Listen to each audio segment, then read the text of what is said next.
Graça e paz, meus irmãos e minhas irmãs. Vou abordar hoje a questão da vida e teologia de Jacó Arminio. Claro que não vai dar para nós verificarmos tudo da vida de Arminio e nem tudo da teologia de Jacó Arminio. Mas vamos tentar aqui elucidar, pelo menos, os principais pontos, tanto de sua vida quanto de sua teologia. Para mim é um prazer estar aqui, nesta igreja, Assembleia de Deus, podendo ministrar sobre Jacó Arminio. Como já foi falado aqui anteriormente, Assembleia de Deus que tem sua raiz arminiana, mais precisamente, como todo pentecostal, é oriundo, do movimento de santidade wesleyano, ou seja, grosso modo, os pentecostais são meio que filhos dos wesleyanos, do movimento de santidade, que não é muito conhecido no Brasil, infelizmente, mas é um movimento de igrejas wesleyanas, como Igreja do Nazareno, Igreja Metodista Livre, Igreja Wesleyana, não a Metodista Wesleyana, que é uma igreja brasileira, a Igreja Wesleyana, e outras mais. E por causa disso, com essa conexão, o pentecostalismo ele é arminiano, por causa dessa sua raiz, ok? Então, antes de tudo, eu gostaria de enfatizar que Arminio é um teólogo muito pouco conhecido. O arminiano mais conhecido, vocês arriscariam a dizer? Quem? Wesley, John Wesley. Aqui eu tenho um profundo apreço, mesmo porque eu sou candidato ao ministério pastoral, já me consagraram pastor no cartaz ali, mas pela presciência de Deus, porque eu sou candidato ainda, candidato ao ministério pastoral de uma igreja wesleyana, metodista livre. Portanto, eu tenho uma estima, que é de supor, muito grande por John Wesley. Entretanto, também tenho uma grande estima por Jacó Arminio. Então, Wesley é um arminiano mais conhecido do que o próprio Arminio, que deu o nome, arminianismo, arminiano. Então, o meu propósito é tornar conhecido um pouco da vida e da teologia de Jacó Arminio. Amém? Então vamos ver aqui. Antes de tudo, eu coloquei as fotos de uns livros para os interessados poderem conhecer melhor, lendo os seus escritos e lendo escritos de alguém abordando a sua vida e sua teologia. Estas obras são 3 volumes das obras de Arminio, que são os seus escritos mais famosos. Tem alguns outros escritos que nem foram traduzidos para o inglês. Nem para o inglês foram traduzidos. Só tem em holandês e latim, que está na Holanda ainda sob posse dos remonstrantes atuais. Que, diga-se de passagem, os remonstrantes atuais, que são aqueles seguidores logo após a morte de Arminio. Os atuais são liberais. Não tem nada da ortodoxia de Arminio, mas eles ainda têm alguns documentos de Arminio. O outro livro que vai abordar a biografia de Arminio é esse, Arminio, um estudo da Reforma Holandesa, que foi escrito por um pastor e grande teólogo da Igreja do Nazareno, chamado Carl Bangs. Esse livro vai abordar principalmente a vida de Armínio. É um livro bem grosso, que ele detalhou minuciosamente a vida de Armínio, pesquisando, inclusive, registros de nascimento da Holanda do século XVI. Então, só para vocês verem, né, os detalhes minuciosos que há neste livro a respeito de Jacó Armínio. O outro livro é sobre a teologia de Armínio especificamente. Jacó Armínio, Teologia da Graça, né, escrito por Keith Stenglin, né, um teólogo da Igreja de Cristo do Movimento de Restauração, e Thomas McCall, que é um metodista, um teólogo metodista. E eles vão abordar especificamente a teologia de Armínio e as suas controvérsias teológicas, mais precisamente. Ok? Então vamos abordar um pouquinho da vida de Armínio. Um pouco da vida de Armínio para nós vermos mais detalhadamente o básico da sua teologia. A vida de Armínio é o seguinte: Armínio nasceu, uns vão dizer que foi 1560, e outros vão dizer, outros biógrafos, 1559. Carl Bangs, ele é da tese de que Armínio nasceu em 1559. Ele morreu, aliás, seu pai morreu, uns dizem que foi antes dele nascer, e outros dizem que foi dias depois dele nascer. Com isso, ele ficou sem o seu pai, ficou só com sua mãe e seus irmãos, mas ele buscou se dedicar aos estudos. E ele foi custeado por um padre chamado Teodoro Emílio. Mas esse padre, ele já estava se inclinando ao protestantismo. Porque em decorrência no momento do nascimento de Armínio, a Holanda estava aderindo à reforma protestante. E esse padre já estava se inclinando às ideias e ao pensamento protestante. E ele custeou os estudos de Armínio, abrigou Armínio, mas só que esse padre morreu. E outra pessoa que tinha muitas posses, chamado Rodolfo Snellius, assumiu, né, os cuidados de Armínio, inclusive mandando a Magburgo para poder estudar teologia e estudar os seus estudos normais, como se fosse o ensino médio. Só que, por volta quando Armínio tinha uns 14, 15 anos, aí já por volta de 1574, 1573, 74, ocorre um desastre. A sua mãe e os seus irmãos são brutalmente assassinados, porque naquele tempo havia uma disputa muito grande entre espanhóis e holandeses. E os espanhóis invadiram Oudwater, que é a cidade natal de Armínio.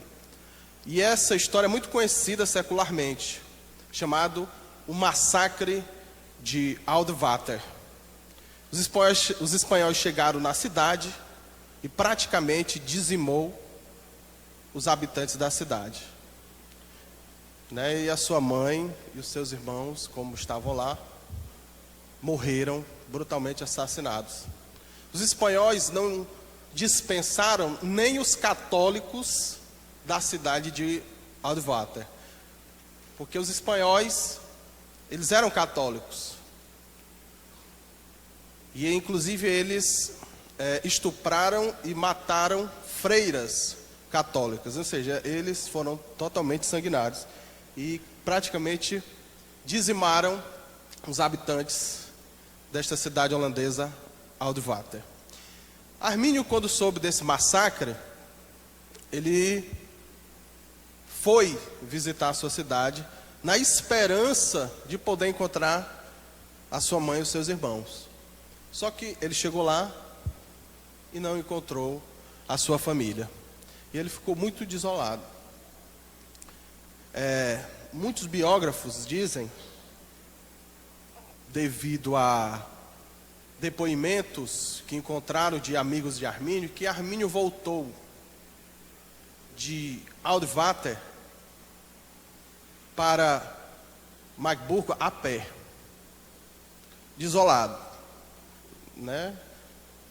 Naquela época não tinha carros, né? Mas ele podia ter voltado a cavalo, nos transportes da época, mas ele voltou a pé, desolado. E aí ele foi o jeito se dedicar aos estudos. E aí Armínio, ele foi para Leiden e começou os seus estudos teológicos. Depois de Leiden, encurtando mais a história, foi inclusive estudar em Genebra. Genebra, que é a cidade de Calvino, de Beza. Ele estudou lá.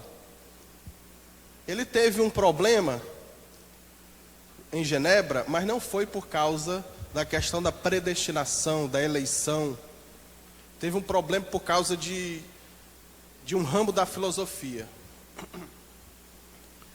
Ele preferiu se ausentar de Genebra e foi para Basileia. Esse problema de filosofia é o seguinte, porque tinha um professor, tinha um método aristotélico, nós não vamos entrar em detalhes, e ele era adepto de um ramo que era o ramismo, de Petrus Ramos. Então, Armínio discordava do método do professor e o professor não gostava muito de que se discordasse dele. Então, Armínio foi para Basileia, também na Suíça. Lá ele ficou um tempo, inclusive lá em Basileia, aconteceu um período assim que era novidade, assim, aconteceu algo que era uma novidade na época, que é oferecer o mestrado a um aluno que tinha menos de 25 anos. Só que Armínio rejeitou esse título de mestre, porque ele pensava, não, eu sou muito novo para receber esse título. Então eu vou manchar a importância desse título, né, de mestre. Então Armínio recusou. Depois de um tempo ele voltou a Genebra. E ele foi aluno de um grande calvinista, sucessor de Calvino em Genebra, que foi Beza, Teodoro de Beza. Inclusive Beza escreveu uma carta recomendando Armínio, dizendo que Armínio era um grande estudioso da palavra de Deus, um teólogo profícuo, e ele recomendou altamente o Armínio, devido à sua inteligência e ao seu comprometimento nos estudos teológicos. Depois disso, Armínio vai para Amsterdã, assumir o pastorado, inclusive a primeira igreja reformada de Amsterdã. E ele começa em Amsterdã os estudos expositivos, justamente no livro de Romanos. Romanos, capítulo 7, que é sobre a santificação. Porque os calvinistas da época, hoje os calvinistas estão divididos, mas os calvinistas da época criam que Romanos 7, quando Paulo fala, né, daquela situação de se estar sobre o domínio da lei, né, eu faço o bem que eu não quero, mas o mal que eu não quero esse eu faço, aquela questão lá, os calvinistas entendiam que Paulo estava falando de alguém já convertido. Armínio discordava, dizia que ali é de alguém que não era convertido. Então já começou aí a disputa assim, com os calvinistas. Hoje em dia não, hoje em dia há calvinistas que pensam, como Romano 7, Paulo aborda alguém não convertido e outros de alguém convertido. Mas naquela época era unânime os calvinistas creem que se tratava de alguém já convertido, que passa por luta interior. Depois, Armínio vai abordar a questão de Romanos 9, que aí entra aquela questão de... que entra aquela questão de se... Paulo falando, se alguém cria porque Deus escolheu, ou se alguém cria porque Deus libertou o seu arbítrio. Como é clássico a questão de Romanos 9, a questão que nós vamos abordar, a questão do vaso de ira e vaso de misericórdia. Depois disso, por volta de 1603, Armínio assume o professorado em Leiden. Volta a Leiden não como aluno, mas como professor de teologia. E fica lá até a sua morte. E é durante esse período, onde ele leciona em Leiden, que ele vai ter mais atrito ainda com os calvinistas. Agora vamos ver aqui um relato sobre a questão de Armínio, testemunho sobre Armínio. Tudo que tem crescido em solo calvinista desde o século XVII até o século XX do mundo ocidental, em aspectos de liberdade, cultura do espírito, paz, tolerância, iluminismo político, isso é muitíssimo, é impensável ser um movimento por liberdade que se iniciou com Armínio e suas afinidades espirituais. Quem escreveu isso não foi um arminiano, nem um protestante. Quem escreveu isso foi um teólogo católico, chamado, eu não vou saber esse nome, porque me parece que é holandês, Friedrich Heer. Esse teólogo católico, ele vai abordar essa questão da importância do pensamento de Armínio e dos seus feitos com relação à liberdade religiosa, à paz, tolerância, porque os arminianos, os remonstrantes, no famoso Sínodo de Dort, eles pregavam a tolerância. Eles pregavam que deveria ser resolvido questão irênica no sentido de conciliador. E os calvinistas, eles não eram muito, digamos assim, de aceitar que um outro tipo de pensamento pudesse ocorrer no seu meio. Vamos ver agora aqui que é um erro muito comum, infelizmente, pensar que na época de Armínio o calvinismo estava em evidência e todo mundo era calvinista. Não era bem assim. Quando a reforma começou na Holanda, havia vários pensamentos, inclusive o calvinismo. Havia vários outros teólogos e vários outros professores de teologia que não criam na eleição incondicional, na expiação limitada e nem na graça irresistível, os pilares do pensamento calvinista. Eles criam na eleição condicional, queriam que o homem podia existir a graça, que Jesus morreu por todos. Como eu coloquei aqui vários teólogos da época de Armínio, citando a obra de Carl Benz e a obra Graça para Todos, que tem lá um capítulo que o Matthew Pinson, grande erudito de Armínio, tem um capítulo falando sobre Armínio. Situando alguns deles: Anastásio Veluano, Gerhard Blockhoven, Taco Cibrantes, Cornelis Winger, Gélio Snecano, Hermanus Heberts, Jan Sbrandits, Caspar Colais, Albert Handenberg, Clement Masterson e John Sbrandson. Esses são alguns teólogos da época de Armínio que não pensavam como os calvinistas.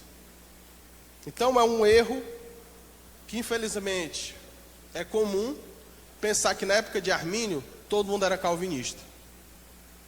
E Karl Banks vai dizer que Armínio nunca foi, ele era calvinista assim, no sentido de reformado.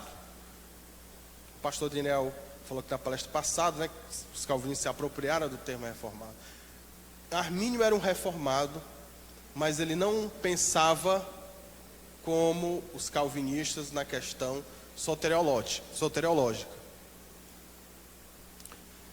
Então, Karl Banks, ele, na sua biografia, assevera que Armínio nunca creu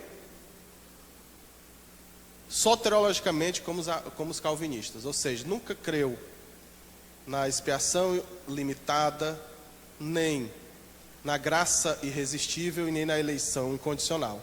Ele sempre creu na depravação total. A questão do quinto ponto da perseverança dos santos, Armínio sempre deixou questão em aberto. Tem vezes que você lê os escritos de Armínio, você vê que Armínio crê na perseverança dos santos, em outros escritos que crê na possibilidade de apostasia. Eu particularmente creio que Armínio crê na possibilidade de apostasia. Mas tem muitos eruditos que creem que Armínio morreu deixando essa questão em aberto. Então,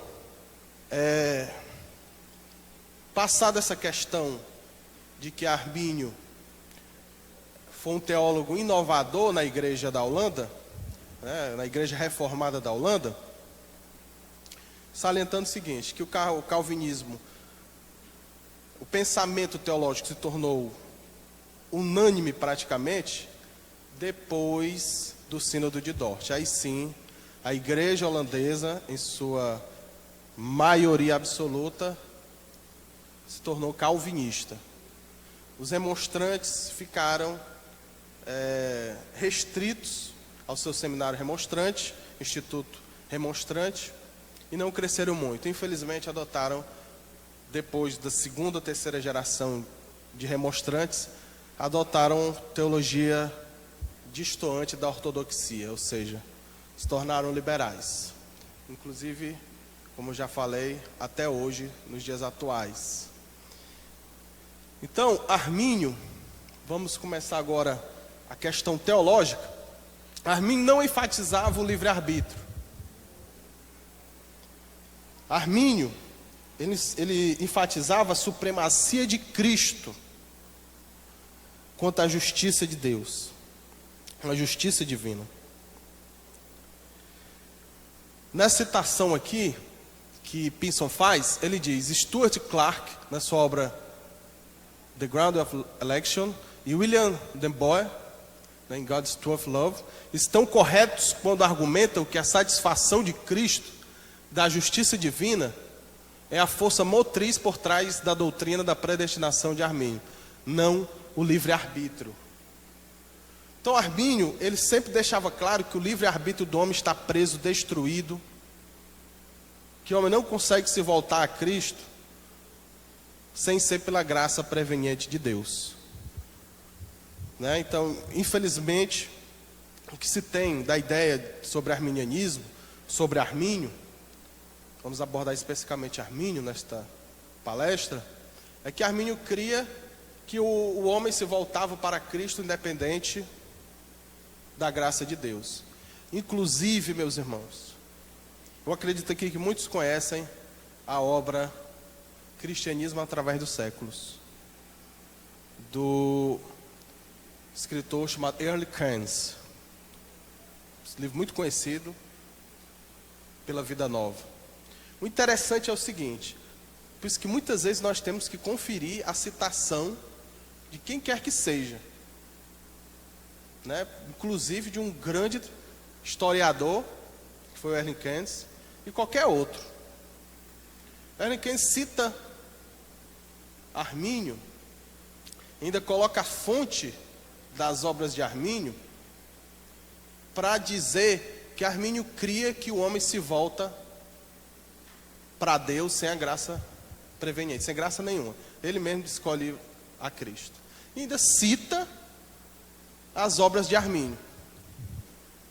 Nós acostumados, né, a lermos, né, livros de teologia, livros acadêmicos, quando nós vemos uma citação, realmente está ali comprovada, o cara citou.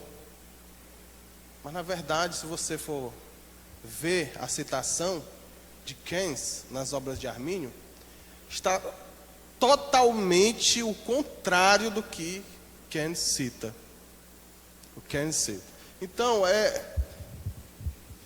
Armínio, como muitos teólogos, muitas pessoas dizem, eu não creio nem que seja exagero, mas é o teólogo mais mal compreendido ou mais injustiçado de toda a história da igreja.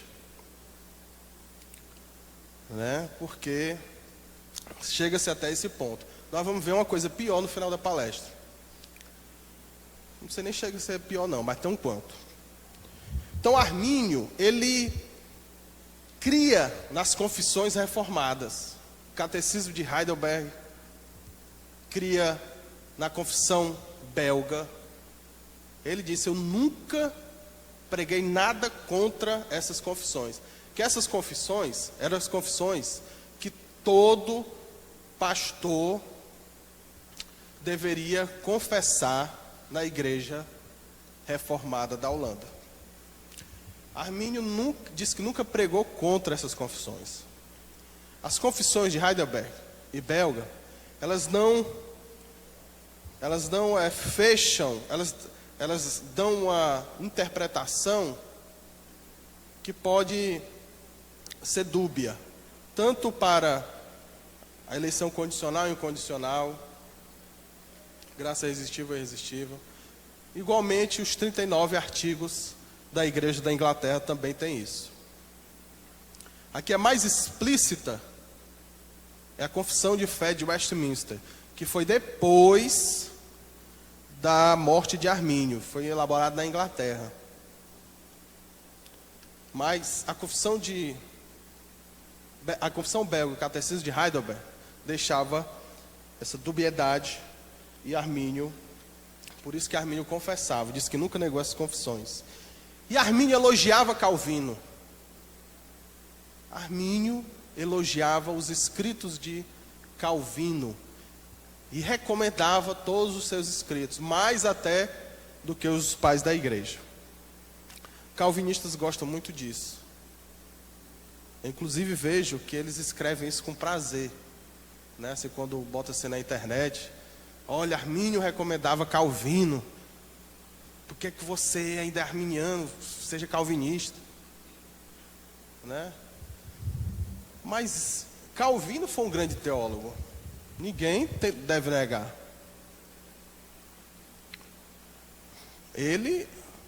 Armínio apenas discordava da sua soteriologia. Armínio mostrou muita maturidade, porque naquela época, Armínio passava longe da cabeça de Armínio e dizia assim, olha, já que eu não creio na soteriologia de Calvino, eu vou detestar Calvino.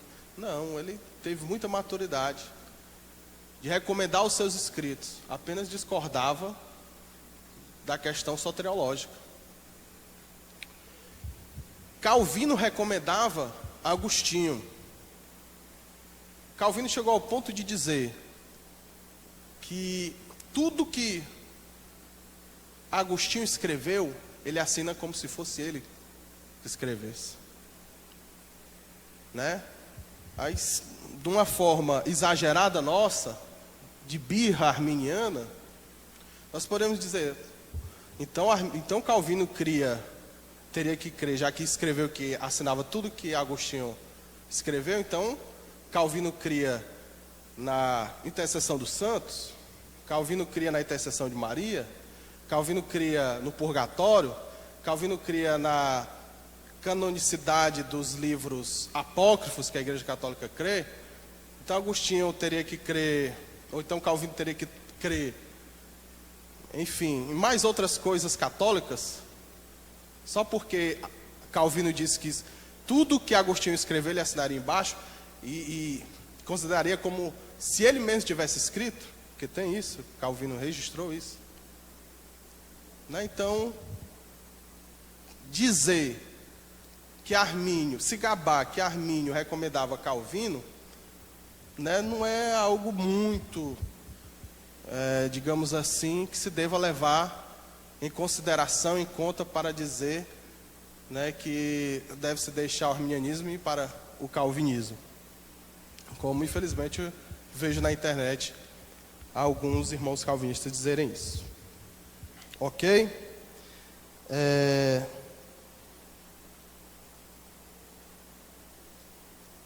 Quanto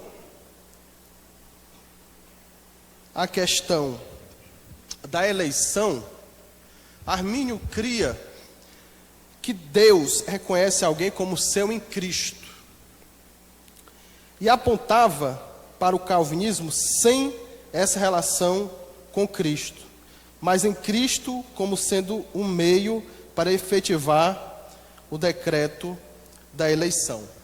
Ou seja, para Armínio, Deus via um salvo em Cristo. Ele não via alguém salvo sem ser em Cristo. Ou seja, ele tinha um entendimento tanto do supralapsarianismo quanto do infralapsarianismo. O pastor Daniel abordou a questão, né? O supralapsarianismo, os calvinistas supralapsários, creem que Deus decretou quem ia ser salvo e quem ia ser condenado antes da queda. E os infralapsários creem que Deus decretou aqueles que seriam salvos e aqueles que ele deixaria na perdição depois da eleição, depois da queda. A Bíblia fala de predestinação e eleição. Só que arminianos e calvinistas vão falar como eles interpretam a eleição e a predestinação. Como eles interpretam que Deus escolheu as pessoas. Se é individualmente, se é corporativamente. Né? Então, a eleição e predestinação são cridos pelas duas escolas. Né? Então, o que o irmão falou serve até para que eu coloque um gancho aqui na questão. Arminianos creem no livre-arbítrio e calvinistas creem na predestinação. Isso é a falácia mais horrível que existe. Porque arminianos creem na predestinação. Né? Então, mas depois, acho que na palestra seguinte vai abordar um pouco sobre isso. Questão, eu não esqueci onde é que eu estava. Estava falando sobre Armínio reconhece como seus em Cristo. Ou Deus reconhece como seus em Cristo. Ou seja, Armínio cria, né, que o entendimento calvinista, tanto infralapsário quanto supralapsário, fazia com que fazia com que Cristo fosse apenas um instrumento para algo já decretado por Deus. Ou seja, Deus escolheu essas pessoas. Então Cristo só viria para fazer com que isso fosse efetivado no tempo. Então Armínio entendia que a eleição, no entendimento calvinista, não era cristocêntrica, mas era mais uma teologia, entre aspas, decretal, mais do que cristocêntrica. Na próxima citação, Armínio diz o seguinte, né, sobre o decreto de Deus de salvar as pessoas. A este sucede o quarto decreto, pelo qual Deus decretou salvar e condenar certas pessoas em particular. Este decreto tem o seu embasamento na presciência de Deus, pela qual ele sabe desde toda a eternidade que tais indivíduos, por meio de sua graça preventiva ou preveniente, creriam e por sua graça subsequente perseverariam, de acordo com a administração previamente descrita dos meios que são adequados e apropriados para a conversão e a fé. E do mesmo modo, pela sua presciência, ele conhecia aqueles que não creriam nem perseverariam. Então, Armínio, ele enfatizava as duas coisas que arminianos atualmente discutem. Armínio via que a eleição era corporativa, ou seja, em Cristo, e individual, que ele fala em particular, pela presciência. Então, eu sou adepto dessa corrente. Eu não fico dizendo que a eleição é corporativa, nem que a eleição ela é individual. Ela é as duas coisas, corporativa e individual. Ok? Vamos avançando mais um pouquinho, que tem muita coisa para falar. Então, uma questão sobre o livre-arbítrio. Armínio cria que o homem tem liberdade de escolha, não para as questões espirituais. Para questões espirituais, o homem não tem livre-arbítrio. Armínio vai abordar a questão o seguinte: ele cria que o ser humano tinha livre-arbítrio no tocante à liberdade da necessidade. Ou seja, muitos calvinistas creem, pelo fato de serem deterministas, que tudo o que acontece é porque Deus determinou e decretou. Né? Por exemplo, se você veio hoje, Deus determinou isso. Você não tem esse livre-arbítrio quanto à necessidade. Assim, quanto à questão da liberdade da necessidade. Ou seja, é aquela questão de diferença entre contingência e necessidade. Contingência que você, por exemplo, poderia não ter vindo a este local. Quanto a um determinismo de necessidade, necessário, você não tinha como não vir para cá. É uma questão bem filosófica. Nós não vamos entrar nessa questão. Mas Armínio, ele entendia o seguinte, que o livre-arbítrio de você escolher um sanduíche de, sei lá, um sorvete de morango, entre o sorvete de morango e o sorvete de chocolate. Entre você escolher essa moça para namorar ou aquela outra. Coisas que muitos calvinistas creem que tudo é determinado. Né? Alguns outros calvinistas não entendem assim. Mas no período de Armínio, ele teve mais confusão com os calvinistas supralapsários, que em geral são bem deterministas. E Armínio, ele cria,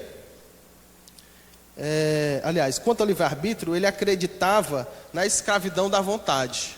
Ou seja, alguém só poderia crer em Cristo se ele estivesse sob a graça preveniente de Deus.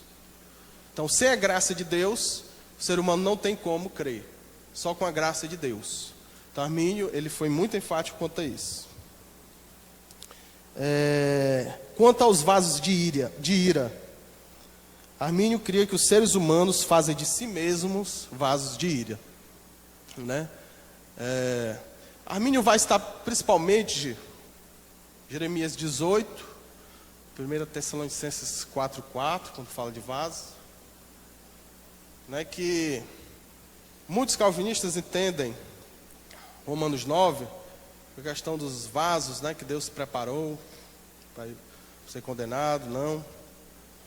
Mas Armínio lia pelas lentes de Jeremias 18, 1 Tessalonicenses 4:4, que a pessoa, que Deus faz os vasos, mas quanto a ser um vaso de ira ou de misericórdia, é o vaso, ou seja, a pessoa que se faz assim.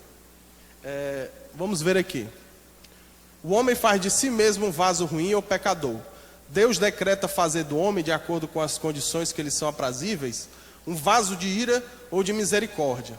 que na realidade ele faz quando a condição ou foi cumprida ou teimosamente negligenciada. Jeremias 18 vai abordar a questão, né? Jeremias cita a questão do oleiro, né? Do vaso, né? Que se quebra e Deus tem o poder de restaurar ou não, ou do vaso que pode ser quebrado. Ele vai e faz analogia com Israel, e ele ainda, e é dito ainda no texto, né? Que se uma nação que foi decretada, né? Tem até essa palavra, né? Decretada, que permaneceria de pé, se ela não andasse nos caminhos, não fizesse a vontade de Deus, ela seria arruinada. Da mesma forma, uma nação que não está sob o domínio de Deus, mas se fizesse aquilo que Deus agrada, ela ficaria de pé. Né? Ou seja, essa analogia do vaso com essa questão, ou seja, não depende do decreto de Deus, mas sim, né, do vaso, ou da nação, no caso de Jeremias. Em 1 Tessalonicenses, Paulo fala sobre, né, a questão do vaso, que cada um se mantenha firme na graça de Deus. Estou só parafraseando, para não citar o texto completo, que eu não me lembro dos textos completos. Mas essa questão do vaso, o entendimento de Armínio era esse. Né, vamos avançando, porque senão não vai dar tempo. Então, Armínio foi totalmente agostiniano quanto ao pecado original. Né, ou seja, como Agostinho cria no pecado original? Cria que o ser humano já nasce pecador, já nasce mal, já nasce com inclinações pecaminosas. O ser humano não nasce neutro. O ser humano já nasce totalmente depravado. Qualquer criancinha, um bebezinho, já nasce dessa forma, inclinado ao mal. Ele não nasce bom. O Agostinho foi bem enfático nessa questão. E a reforma praticamente voltou a esse entendimento, que durante a Idade Média, pouquíssimos teólogos, pensadores, eram bem explícitos nesse pensamento de pecado original agostiniano. Mas a reforma voltou com esse pensamento. E Armínio, diferente do que muitos dizem, cria no pecado original, enfatizava o pecado original.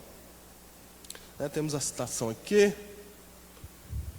Olha aí. E ele cria que Adão caiu e todos os seus descendentes seriam contaminados pelo pecado original. Né?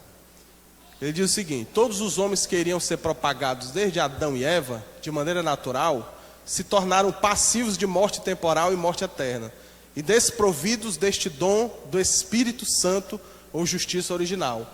Ou seja, o ser humano não tem nenhuma justiça original. Com a queda, Adão e Eva e todos os seus descendentes se tornaram totalmente depravados, se tornaram injustos, maus, inclinados ao mal, e se permanecerem assim, seriam condenados. Armínio cria, obrigado, meu irmão, na inabilidade humana de se voltar para Deus. Ele afirmou, passar para o outro, está aqui. Armínio cria na inabilidade humana de se voltar para Deus. Ele afirmou que a mente humana está obscurecida, destituída do conhecimento salvador de Deus, e de acordo com o apóstolo, incapaz daquelas coisas que pertencem ao Espírito de Deus, não tendo percepção alguma das coisas de Deus. Isso parece bem calvinista, né? Mas não é calvinista, é arminiano também. É porque os calvinistas parecem que querem propagar que só eles têm esse entendimento. Exatamente. Eles se apropriaram. Mas arminiano que é arminiano também pensa assim. Ah, mas eu não penso assim. Então você não é arminiano. Você pode ser alguma coisa parecida. Porque Armínio deixava bem claro essa questão da inabilidade humana de se voltar para Deus. O ser humano não tem como voltar para Deus.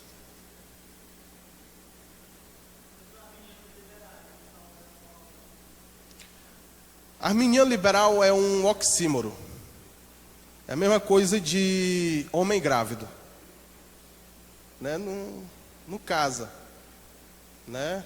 A mesma coisa eu posso dizer que calvinista liberal também é a mesma coisa, né? Embora tenha pessoas que há pessoas que se digam arminianos que são liberais, da mesma forma há calvinistas que são liberais, que se dizem calvinistas liberais. Inclusive o pai do liberalismo teológico é um calvinista, Schleiermacher, né, que morreu como pastor reformado.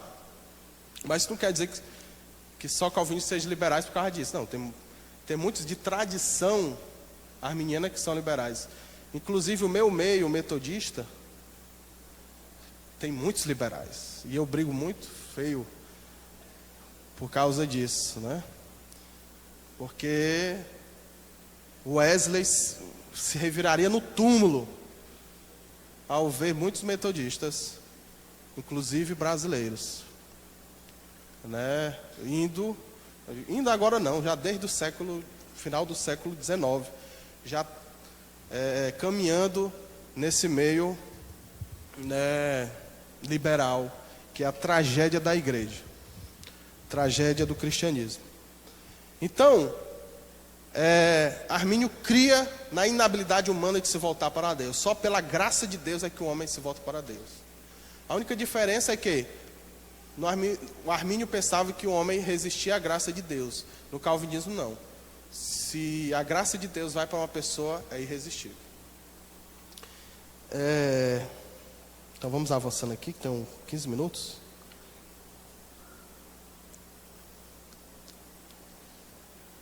Vou abordar a questão seguinte. Assim como o grande reformador Philip Melanchthon,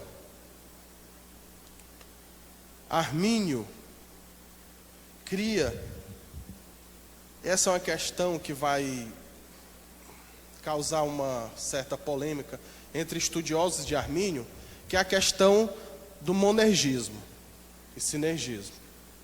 Por isso que eu citei aqui Melanchthon. Porque o pastor Daniel falou da questão do sinergismo e do monergismo. Muitos eruditos em Armínio não gostam da palavra sinergismo e preferem dizer que Armínio era monergista. Porque sinergismo dá a ideia de trabalhar em conjunto. E Armínio, ele, segundo esses eruditos, como Pinson, Picirilli, Forlines e outros, creem que Armínio não gostaria muito desse título sinergista. Que Armínio, como Melanchthon, que era um reformador, amigo pessoal de Lutero, cria que o homem, que a conversão era mais uma recepção passiva do mérito de Cristo. Era essa conversão era uma recepção passiva. O homem não fazia nada, apenas recebia, apenas recebe de Cristo esse mérito de Cristo. É mais essa questão do que uma obra ativa de cooperação que merece crédito, que merece mérito. Ou seja, tanto Melanchthon, reformador, quanto Armínio, que veio já em seguida, criam que o ser humano, ele é mais passivo, aliás, não é mais passivo, ele é passivo quanto aos méritos de Cristo. Que a fé, ela não é uma obra, é justamente o contrário da obra. Se eu creio, eu não estou fazendo nada. Se eu creio, é os méritos de Cristo que vêm a mim. Então, por causa disso, alguns eruditos pensam que Armínio não gostaria muito de se denominar sinergista, mas um monergista condicional, né? Mas tem eruditos em Armínio que advogam sinergismo, que Armínio era sinergista, como Stengel, Macau e Roger Olson. Eles dizem, não, o arminianismo é um sinergismo evangélico. Mas já outros dizem, não, Armínio e arminianismo não é bom se denominar sinergista não, mas sim um monergismo condicional. Essa questão é apenas questão de nomenclatura. Né? Eu posso tanto me chamar como monergista condicional, quanto um sinergista evangélico, mas a questão é o seguinte, que eu não contribuo para a minha salvação, mas sim que Cristo contribuiu totalmente. O que eu faço é apenas receber essa fé. Armínio ele vai citar o caso do mendigo, o famoso caso do mendigo. Armínio diz o seguinte: se tem um mendigo e tem alguém que vai dar esmola ao mendigo, se o mendigo recebe essa esmola, de quem é o mérito da questão toda aqui? É de alguém que deu a esmola ao mendigo, ou o mendigo que recebeu essa esmola de alguém? Que é o mérito, se formos pensar assim. Eu acredito que ninguém iria pensar que o mendigo é que tinha o mérito de ter recebido a esmola. Olha, eu sou o tal, porque eu recebi essa esmola de alguém. Eu tenho o mérito de ter recebido. Se alguém fosse ter mérito, se gabar disso, seria alguém que deu a esmola, né?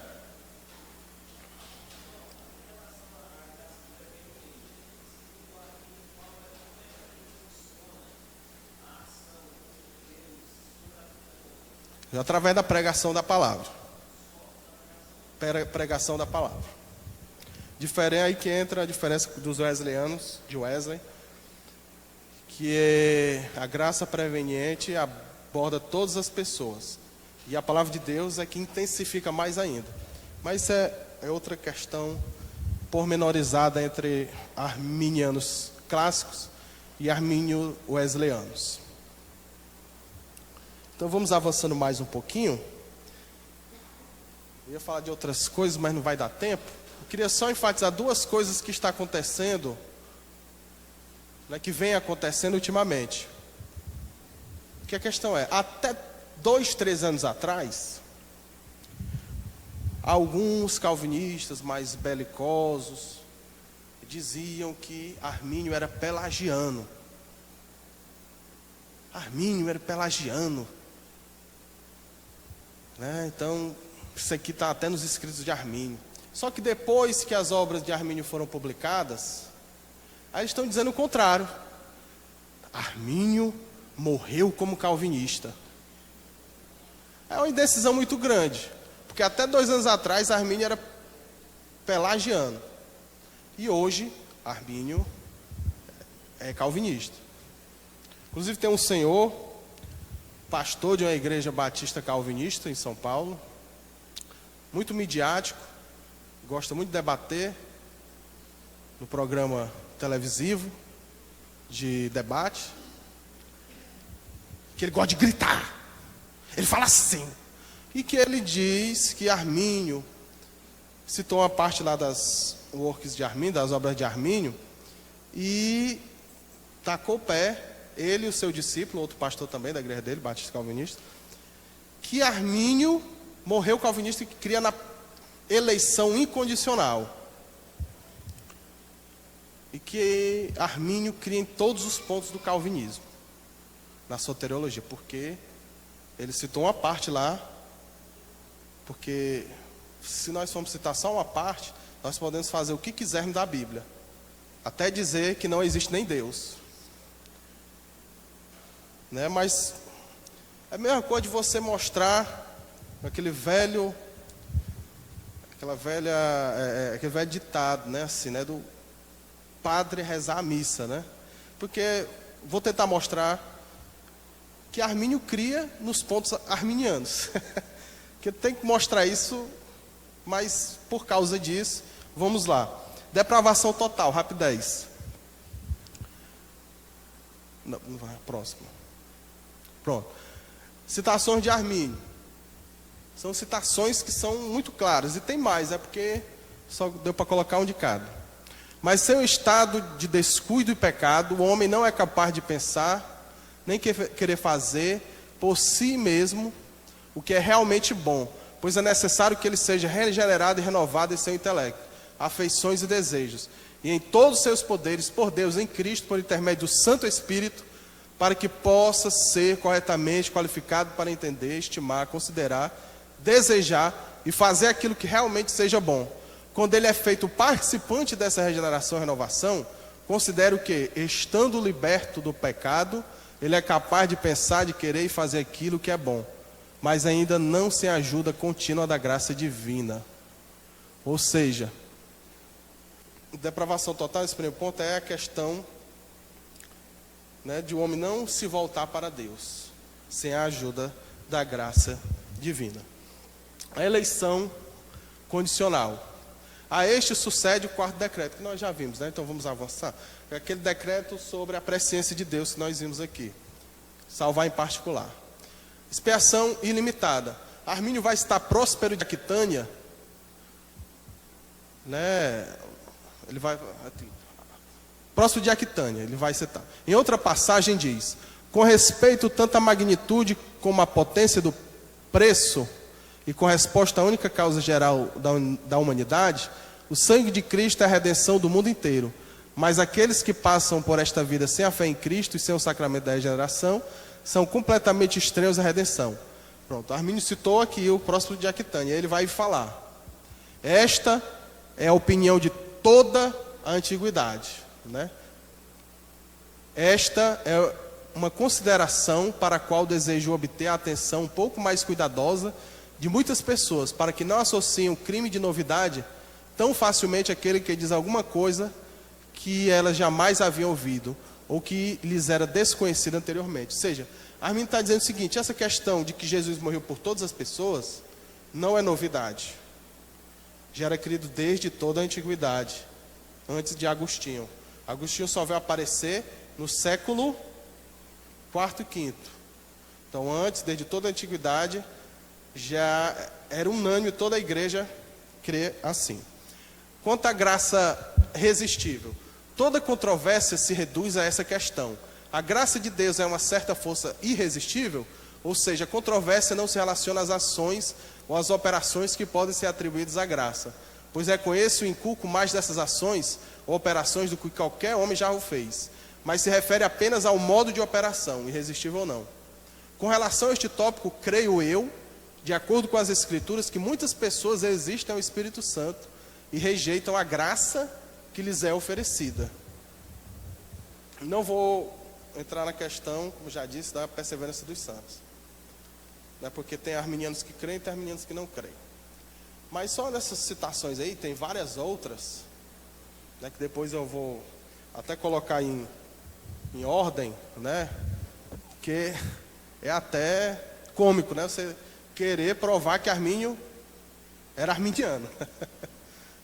Né? É até cômico, né? Mas por causa, né, desse grande debatedor e de outros mais, a gente tem que fazer isso. Para finalizar, cerca de alguns anos atrás, um pastor presbiteriano do norte do país, ele levantou uma calúnia contra Armínio. Uma calúnia que já era desde o tempo de Armínio. Ele apenas fez reviver. Dizer que Armínio Armínio não cria na Trindade. Mas vamos ver o que Armínio diz. Quanto à deidade do Filho, Armínio diz: esta maneira de falar é nova, herética e sabeliana. E em si mesmo é blasfemo dizer que o Filho de Deus é autoteo, Deus de si mesmo. Porque somente o Pai é verdadeiro Deus, o Filho e o Espírito Santo não são. O que é que Armínio quis dizer com isso? Quis dizer, em consonância com os grandes teólogos da Igreja Antiga, que quando definiram a questão da Trindade, contra Ário, contra Sabélio, contra outros mais, a mim está dizendo o seguinte: Jesus, ele não é Deus de si mesmo. A deidade do Filho é comunicada, aliás, a deidade do Pai é comunicada ao Filho e ao Espírito Santo. Se Jesus fosse Deus de si mesmo e o Espírito Santo fosse Deus de si mesmo, haveria 3 deuses. Aí por isso que Armínio faz questão de dizer isso, porque os sabelianos é que criam, os unicistas de hoje em dia, aquele grupo Voz da Verdade e outros mais aí, tem até pentecostais unicistas, né? creem exatamente isso, que Jesus é Deus de si mesmo. Por quê? Porque os três são um. Aliás, porque os três são manifestações de um só. Então Armínio, ele muito pelo contrário, ele fez defender a ortodoxia trinitária nisso aqui. Mas veja bem essa questão aqui de autoteos, e que esse reverendo presbiteriano do norte do país lançou, e que um site muito conhecido calvinista propagou na época, uns 6, 7 anos atrás. Vamos ver a frase modificada. Esta maneira de falar é nova, herética, sabeliana, e em si mesmo é blasfêmio dizer que o Filho de Deus é homósios, da mesma essência, porque somente o Pai é verdadeiro Deus, o Filho e o Espírito Santo não o são. Viu como a palavra, para quem sabe o que é homósio, como está bem aqui, escrito aqui, homósios, da mesma essência. Ou seja, colocaram essa frase aí, essa palavra aí, no lugar de autotel, para parecer que Armínio não cria na Trindade. Ou seja, é algo diabólico, calunioso, que se você for encontrar na internet, está aqui. Você colocar essa frase lá, coloca essa frase que vai aparecer lá. Inclusive a pessoa que escreveu isso. Mas tem um artigo que é do site Deus Amou o Mundo, que elucidou isso aí. Até um amigo meu, Samuel Coutinho, que escreveu, que elucidou essa questão. Né? Ou seja, é por isso que eu disse no começo, Armínio foi o teólogo mais mal interpretado, e não só isso. Se fosse mal interpretado, tudo bem. Mas foi um dos teólogos, se não mais, injustiçado, caluniado da história da igreja, né? Então, meus irmãos e minhas irmãs, nesse breve tempo, creio que eu pude abordar a questão, né, da vida e pensamento de Armínio, ok?